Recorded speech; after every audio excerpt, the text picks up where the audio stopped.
ఈ రోజే డౌన్లోడ్ చేయండి. మీ ఫేవరెట్ షోస్ చూడండి. అత్తయ్య వాళ్ళ పరిస్థితి బాలేదు. కేసు విషయం ఎంతవరకు వచ్చిందో తెలుసుకుందామని కాల్ చేశాను. ఆ పని మీదే ఢిల్లీకి వచ్చానవని సుప్రీంకోర్టులో కేసు రీఓపెన్ చేయిస్తున్నాను. నీకిచ్చిన మాట ప్రకారం పోయిన ఆస్తులు, సంపద, ఇల్లు అన్నీ వాళ్ళకి తిరిగి దక్కేలా నా ప్రయత్నం నేను చేస్తున్నాను. నా వల్ల నీకు జరిగిన నష్టం తిరిగి నా వల్లనే లాభంగా మారాలి.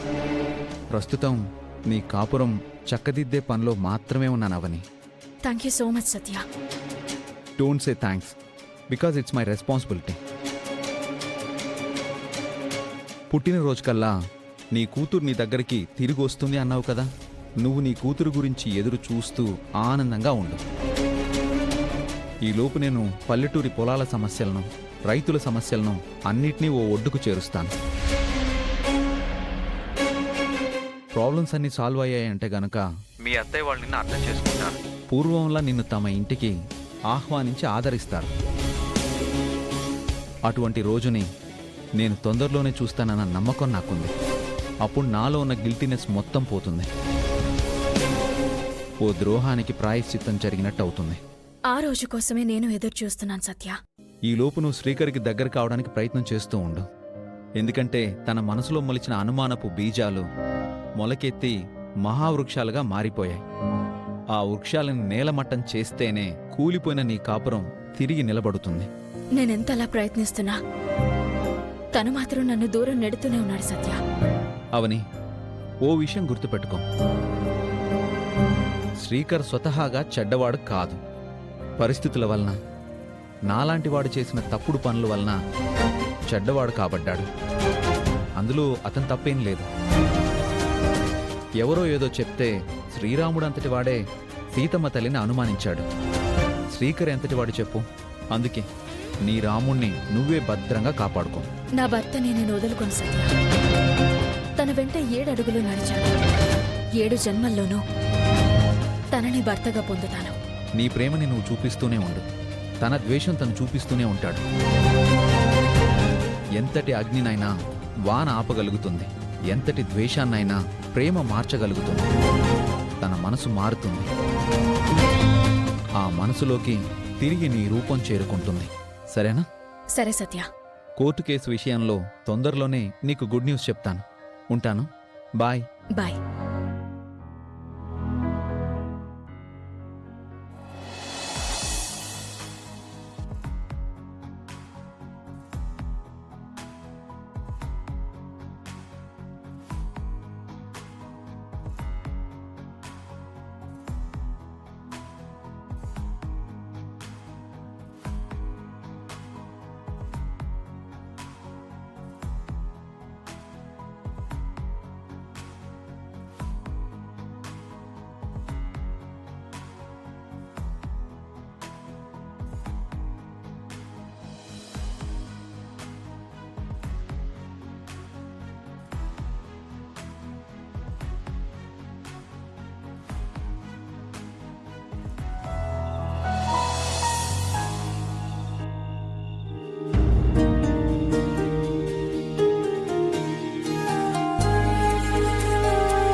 బావా,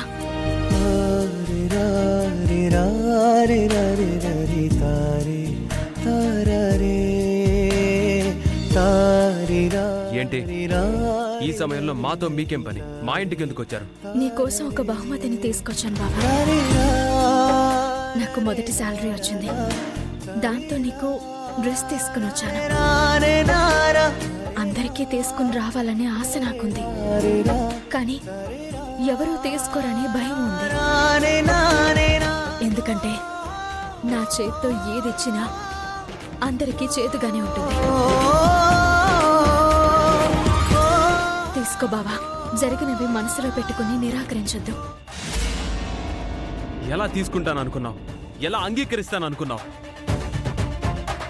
ఆస్తులు పోగొట్టావు, మా పరువులు పోగొట్టావు, మా ఇల్లు పోగొట్టావు.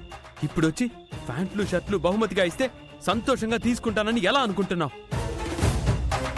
అవసరం లేదు, తీసుకొని పో. లేదా దారిలో రోడ్డును పోయే ఏ దానయ్యకో ఇచ్చుకో.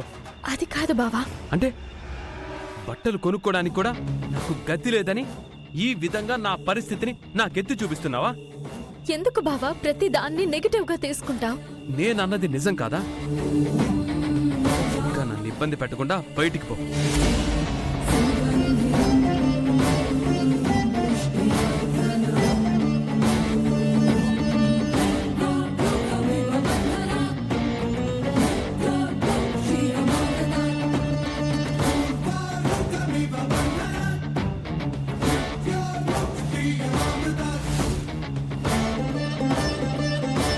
బావా మళ్ళీ ఎందుకు వచ్చావు? పెళ్ళైన కొత్తలో నువ్వు నాకొక చీరని తీసుకొచ్చావు. అప్పుడు మనం ఏం మాట్లాడుకున్నామో నీకు గుర్తుందా?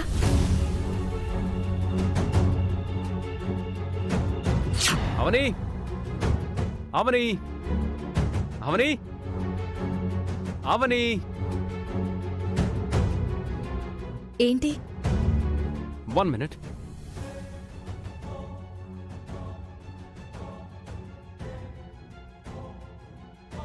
A small gift for you.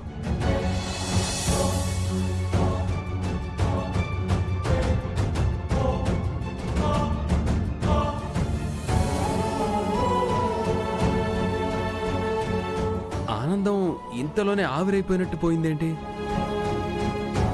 మనకి పెళ్ళైందని ఇంకా ఇంట్లో వాళ్ళకి తెలీదు. ఇప్పుడు ఈ చీరని తీసుకొచ్చావని మీ అమ్మగారికి తెలిస్తే ఇబ్బందులు వస్తాయేమో. అటువంటి ఇబ్బందులు రాకుండా నేను చూసుకుంటాను. తీసుకో. ఆహా, వద్దు. మనస్ఫూర్తిగా అంగీకరించలేకపోతున్నాను. నువ్వు మా అమ్మ గురించి ఆలోచిస్తున్నావు కదా, అయితే నువ్వు ఈ చీర తీసుకోకపోతే మా అమ్మ మీదొట్టే. అయ్యో, అంత మాట అనొద్దు. అయితే తీసుకో. తీసుకో. తీసుకున్నాను కాబట్టి ఈ సమయంలో నీ దగ్గర నుంచి ఒక మాటని తీసుకోవాలనుకుంటున్నాను. ఏంటది? భవిష్యత్తులో మన మధ్య ఏ చిన్న గొడవలు భేదాభిప్రాయాలు వచ్చినా ఎందుకు వస్తాయి? వస్తే అప్పుడు నేను నీ కోసం ఏదైనా గిఫ్ట్ ఇస్తే నువ్వు మాత్రం కాదనకూడదు, తీసుకోవాలి. తీసుకుంటాను. మాటివ్వు. ఒట్టు. మామూలొట్టు సరిపోదు. మా అమ్మ మీదొట్టు.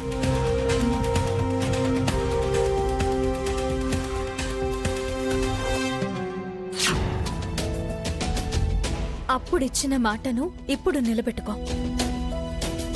నిలబెట్టుకోకపోతే అది అత్తయ్యకి ఎఫెక్ట్.